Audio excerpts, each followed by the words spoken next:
one writes characters more magnificently than Dickens. The Christmas Carol is about a very miserable character, Ebenezer Scrooge. Stack of money is more important than a human soul. It's as poignant today as it was back in 1843. It's always about character, and no one writes characters more magnificently. I didn't say 7. The Christmas Carol is about a very miserable character, Ebenezer Scrooge, and he lives a very lonely, isolated life with no love. Anything that's about peace on earth, goodwill toward men is like a knife through his heart. I play him from about 7 to 65, 70, and I play the 3 spirits, the ghost of Christmas past, present, future. That's the amazing part about it. You can never age, so I'll be in no cap from now on. If I could cast an A+ caliber actor and have to play 2 or 3 roles, then I got great actors in every part of my movie. Colin Firth plays Fred. He represents a spirit of Christmas. Fred is Scrooge's nephew. If Scrooge is the ultimate pessimist, Fred is the ultimate optimist. Robin Wright plays the beautiful Belle who Scrooge falls in love with and then breaks up with. It was the lost opportunity he missed out on. And she plays illustrating each location from start to finish. This way we're able to create the incredible world that Dickens imagined before we even started filming. And the recreation of Old London starts with historical photographs and reference material. Most of the exterior streets, we were trying to be very accurate to actual streets in London, like Lime Street, which is the street just outside of Scrooge's house. And we've got a lot of photographic reference of that, built it visually and then modified to be the ideal version for what the story needs. Recreating the Kensington London is something that you could, of course, do in live action, but what you can't do is the kind of visual artistry, having beautiful artistic tableaus, and bring these kinds of elements into the storytelling. And so the visual world still has a very strong place in the modern imaginations.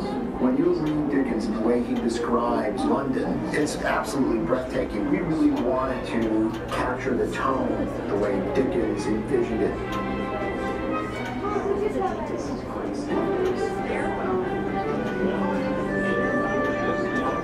This is the classical version of Dickens' Christmas Carol. So much of the magic of the Christmas Carol comes from the world that Dickens created. Getting that right was some of the most important parts of making this movie. The Christmas Carol was set in London in the mid-19th century. Dickens created a visual world which is associated with him. It will be foggy streets and a mixture of menace on the outside and merriment happening inside. He loved to portray all levels of society. And studying these incredible scale models really allow you to absorb the place, the feeling, and the atmosphere. That helped me create. That explains everybody else then. What's in this room? What do we have? This room here is actually something I never got to even touch or be in. This didn't exist. We were very locked into designing a room, for example, and keeping the actors moving within the parameter of that room. So there are approximations of things. It's all painted grey, but there's tigers and props and a door. So you had to create the whole thing in your head. We make the physical piece, and then we have to know exactly where it goes within the motion capture stage, so that it'll walk in with the computer designs later on. So if a room is a certain dimension, the actor can't run beyond that room, going through the wall or walk through the door. But just use imagination. If you see the pictures, you see the actors, you know what the things going to look like. And so really easily, I think, once you start doing it, is something that you can create some mystery where it's spark. The actors wear a leotard. And it's covered in these little white balls, which are sensors. They capture the actor's full range of body movement. And you've got computers all over you. And then they put this hat on you With 4 HD cameras, and they point directly at your face, capturing the different sectors showing on the wall. So they put a mask on your face, and it has holes in it, and then they mark it with a pen. The dots are just reference markers. Those cameras are so precise that they can read every pore and every crease in the actor's face, which is the most critical part of this process. You have to do everything. We've got studios here that this a whole layout team, an editorial team. So as we're capturing data, we're tracking it, processing it, solving it, looking at 104 megapixels, 120 frames per second cameras with the computers built into them that's turning that into something that can drive the animation.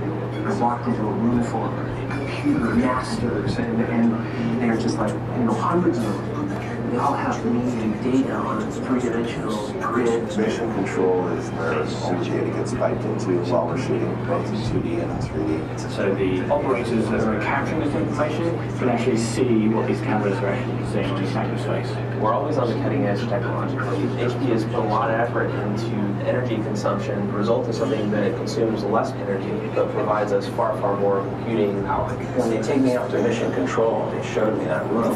I was blown away at the amount of data that was coming in.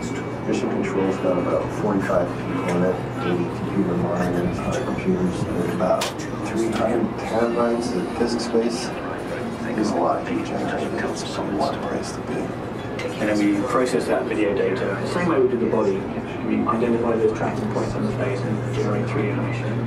But what we are able to do is we wrap digital skin, we wrap digital wardrobe, we wrap the digital skeletons on this performance. To be in the hands of those type of people and to see the love they have for it, I can't wait to see these things come to life. Everything we do in making movies like this, it's the kind of happy ending which just gives everybody goosebumps, and it's a perfect Christmas transformation story.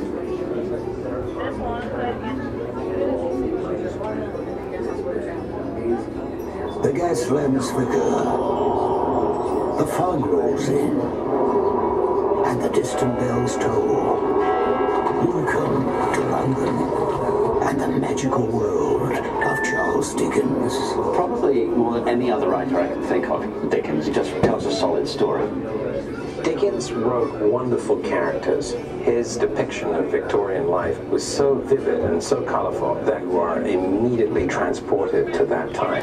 These Victorian streets are the canvas for Charles Dickens' greatest masterpiece, A Christmas Carol. It's such a well-written book. It's a brilliant piece. It's as poignant today as it was back in 1843. It has the kind of happy ending which just gives everybody goosebumps, and it's a perfect Christmas transformation story.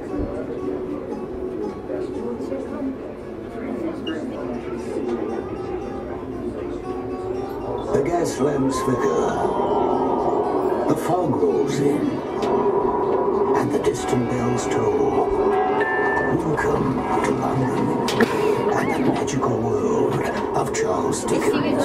Probably more than any other writer I can think of, Dickens just tells a solid story. Dickens wrote wonderful characters. His depiction of Victorian life was so vivid and so colorful that you are immediately transported to that time. These Victorian streets are the canvas for Charles Dickens' greatest masterpiece, A Christmas Carol. It's such a well-written book. It's a brilliant piece.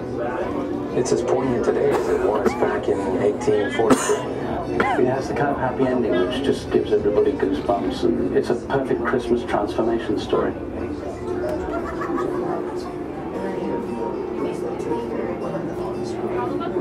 The gas lamps flicker, the fog rolls in, and the distant bells toll. Reminds me